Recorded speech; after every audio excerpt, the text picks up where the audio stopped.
নিমাই দোকানে মিষ্টি বিক্রি করে। দোকানে মিষ্টি বিক্রি করে তাদের সংসার ভালোই চলছিল। হঠাৎ নিমাইয়ের বউ একটা কঠিন রোগে আক্রান্ত হয়।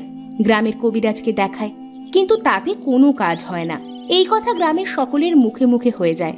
গ্রামের মোড়ল নিমাই আর তার বউকে গ্রাম ছাড়া করার জন্য লোকজন নিয়ে নিমাইয়ের বাড়িতে গিয়ে হাজির হয়। নিমাই, আরে এই নিমাই, বেরিয়ে আয় বলছি, ঘর থেকে বেরিয়ে আয়। এ কি মোড়ল মশাই, আপনি আমার বাড়িতে এই অসময়ে? বলি, তোর বউয়ের নাকি কোষ্ঠকাঠিন্য রোগ হয়েছে? হ্যাঁ মোড়ল মশাই, আমার বউয়ের শরীরটা ভালো না, তবে কোষ্ঠকাঠিন্য হয়েছে কিনা সেটা জানি না। তা তোর জানাও লাগবে না, আজই এই গ্রাম ছেড়ে তোরা চলে যাবি। এ কি বলছেন মোড়ল মশাই আপনি? আমার এই বাপ দাদার ভিটা ছেড়ে কোথায় যাব? কোথায় যাবি তা আমি জানি না, তবে তোকে এই গ্রাম ছেড়ে চলে যেতে হবে। এটাই হলো আমার শেষ কথা, না হলে কিন্তু তোর এই ঘর বাড়ি আগুন ধরিয়ে পুড়িয়ে দেব। এই বলে মোড়ল তার লোকজনকে নিয়ে সেখান থেকে চলে যায়।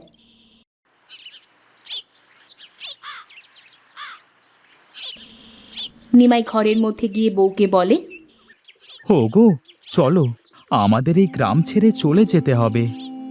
কেন গো, আমাদের এই গ্রাম ছেড়ে চলে যেতে হবে? তোমার যে রোগ হয়েছে তাতে গ্রামের সকলে ভয় পাচ্ছে। তোমার রোগ না আবার সকলের হয়ে যায়, এই জন্য গ্রামের মোড়ল এখন বাড়িতে এসে আমাদের বাড়ি ছেড়ে চলে যাওয়ার জন্য হুমকি দিল। তাহলে আর কি করার, চলো এই গ্রাম ছেড়ে কোথাও চলে যাই।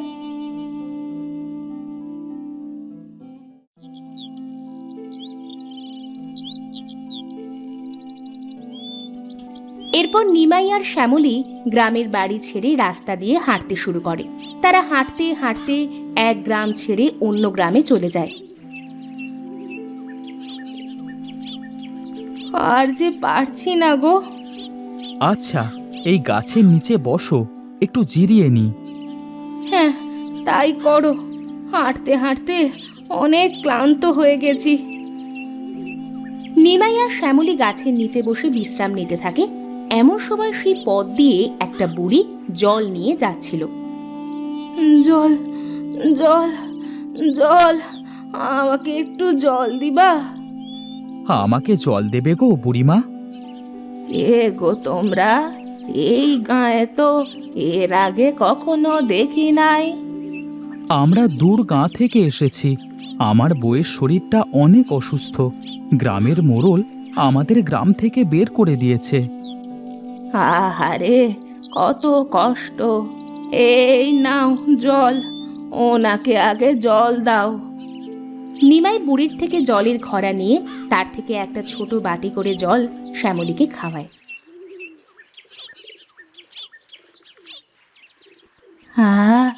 জানে একটু শান্তি পেলাম। তোমরা এখন কোথায় যাবা গো? আমাদের যাওয়ার কোনো জায়গা নেই বুড়িমা, দেখি কোথাও যদি কোনো ঠাঁই হয়। এই অসুস্থ বউকে নিয়ে কোথায় আবার যাবে? চলো, আজ থেকে তোমরা আমার বাড়িতেই থাকবে। সত্যি বলছেন বুড়িমা? হ্যাঁ রে হ্যাঁ। বুড়ি তখন নিমাই আর শ্যামলীকে নিয়ে তার বাড়িতে যায়। এই হলো আমার ছোট কুঁড়ে ঘর, এখানে আজ থেকে তোরা থাকবি আমার ছেলে মেয়ে হয়ে। আর হ্যাঁ, একটা কথা, তুই আজ থেকে আমার জমিতে চাষ করে ফসল ফলাবি। ঠিক আছে বুড়িমা। মা, তুমি ঘরে যাও মা, আর তুই আমার সাথে চল, তোকে আমি আমার জমিটা দেখিয়ে নিয়ে আসি। হ্যাঁ গো, যাও। নিমাই বুড়ির সাথে মাঠে যায়।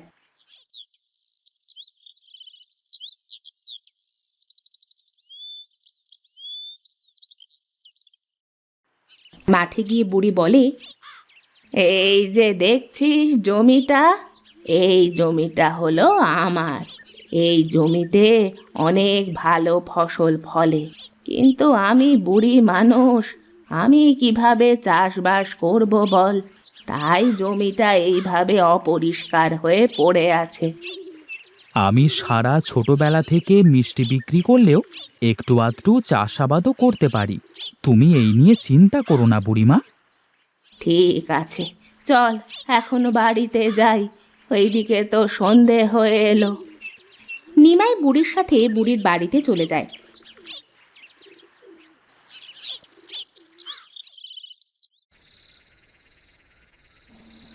রাতে নিমাই আর শ্যামলী ঘরে বসে কথা বলছিল।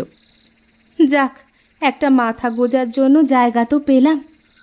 হ্যাঁ গো, তুমি ঠিক বলেছ। বুড়িমা অনেক ভালো মানুষ, কি বলো? হ্যাঁ গো, কাল থেকে বুড়িমায়ের জমিটা মন দিয়ে চাষ করতে হবে। তা জমিতে কি চাষ করবে কিছু ভেবেছো? না তো, তা এখন ভেবে দেখি নাই। আগে জমিটা পরিষ্কার করে নি, তারপর ভেবে দেখব কি বীজ রোপণ করা যায়। আচ্ছা, এখন ঘুমাও। নিমাই আর শ্যামলী ঘুমিয়ে পড়ে।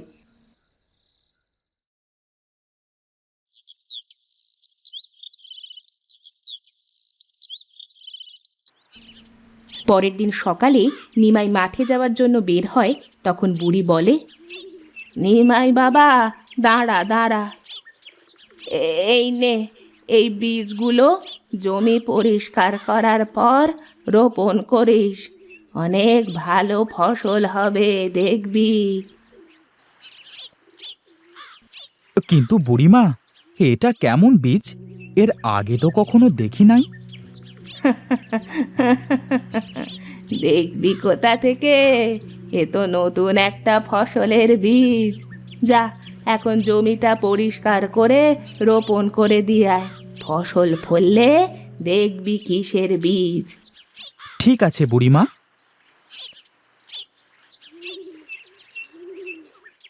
নিমাই একটা কোদাল আর বীজগুলো নিয়ে মাঠে যায় আর জমিটা পরিষ্কার করতে থাকে।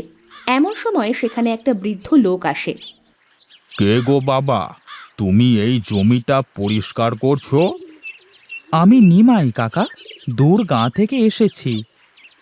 ও, বুঝেছি বুঝেছি। তা বুড়ির জমিটা পরিষ্কার করছো কেন? বুড়িমা তো আমাকে এই জমিটা পরিষ্কার করে চাষ করতে বলেছে। ও আচ্ছা আচ্ছা, তাহলে বুড়ি এবার তোমাকে ধরেছে? আমাকে ধরেছে মানে? কি বলতে চাইছেন কাকা? ও কিছু না বাবা, তুমি তাহলে পরিষ্কার করো। তা বাবা, আগে তুমি কি করতে?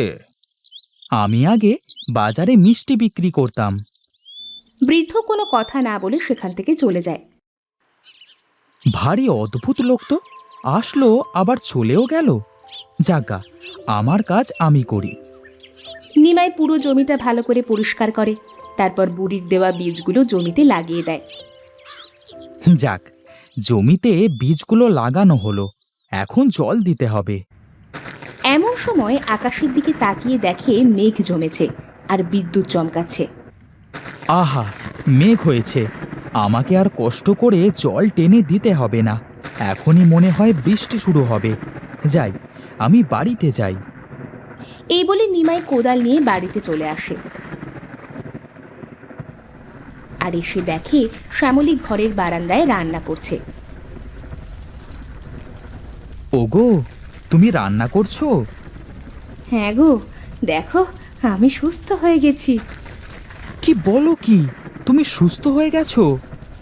হ্যাঁ গো, বুড়িমা একটা ওষুধ দিল আর সেটা খাওয়ার পর আমি সুস্থ হয়ে গেছি। এমন সময় হঠাৎ বৃষ্টি শুরু হয়। আহা, মাঠে বীজ লাগিয়ে আস্তে আস্তে বৃষ্টি শুরু হয়ে গেল। যাক, অনেক ভালো হলো। নিমাই বাবা, জমিতে সব বীজ রোপণ করেছিস তো? হ্যাঁ বুড়িমা, আমি সব বীজগুলো লাগিয়ে রেখে এসেছি। মা শ্যামলী, তোর বরকে নিয়ে গিয়ে ভাত খেতে দে। বুড়ির কথায় শ্যামলী ভাতের হাঁড়িটা নিয়ে ঘরের মধ্যে যায়।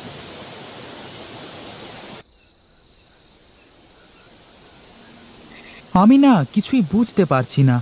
বুড়িমা আমাদের তার বাড়িতে থাকতে দিল, জমি দিল চাষ করবার জন্য, আবার তোমার এত বড় অসুখ সেটাও সুস্থ করে দিল।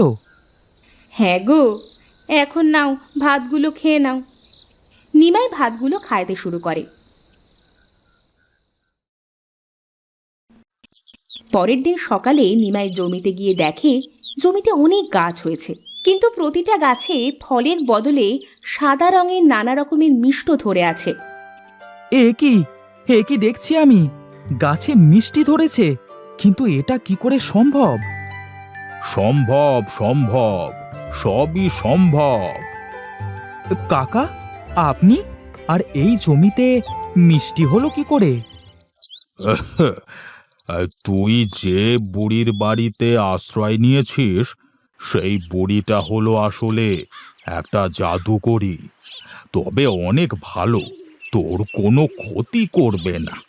তুই এই মিষ্টি বাজারে নিয়ে গিয়ে বিক্রি করতে পারবি। এমন সময় সেখানে বুড়ি আসে। ও, তুমি ওকে সব সত্যি বলে দিলে? কি আর করব, আজ বা কাল ওকে তো বলতেই হবে। হ্যাঁ, তা ভালোই করেছ। শোন নিমাই, যা, এই মিষ্টির গাছ তোদের গ্রামে নিয়ে গিয়ে মাঠে চাষ করগে যা। আর হ্যাঁ, তোর আর কষ্ট করে চিনি আঠা কিনা লাগবে না। নিমাই তখন কিছু মিষ্টির গাছ নিয়ে বুড়ির বাড়িতে যায়। তারপর শ্যামলীকে সব কথা খুলে বলে। তারপর তারা তাদের গ্রামে যায়।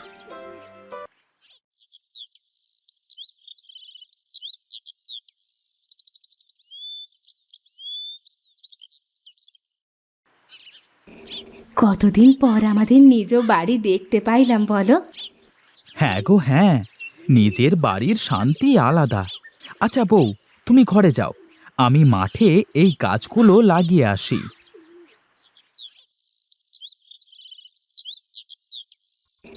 নিমাই মাঠে যায় আর তার জমিতে মিষ্টির গাছ লাগায়। এই দেখে গ্রামের লোক বলে, আরে নিমাই না, ওকে না মোড়ল মশাই গ্রাম থেকে বের করে দিয়েছিল? হ্যাঁ রে, তাই তো। কিন্তু ও কি গাছ লাগাচ্ছে ওর জমিতে? এই চল তো গিয়ে দেখি।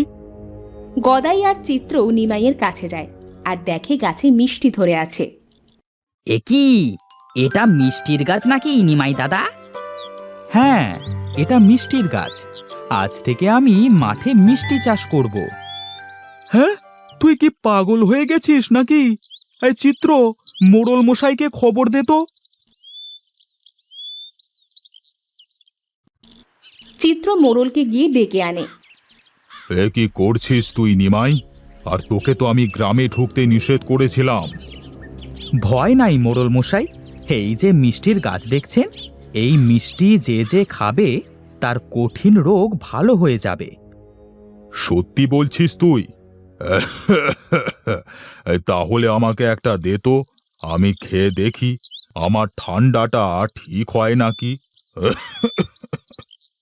নিমাই একটা মিষ্টি গাছ থেকে ছিঁড়ে মোড়লকে দেয় আর মোড়ল সেটা খাওয়ার সাথে সাথে মোড়লের ঠান্ডা ভালো হয়ে যায়। আরে, নিমাই তো সত্যি কথা বলছে। এটা তো মিষ্টি নয়, এটা কঠিন রোগের ঔষধ।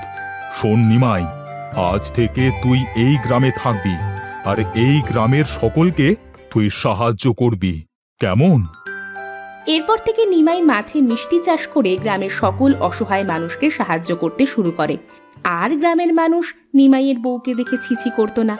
নিমাই আর শ্যামলী সুখে শান্তিতে বসবাস করতে শুরু করে।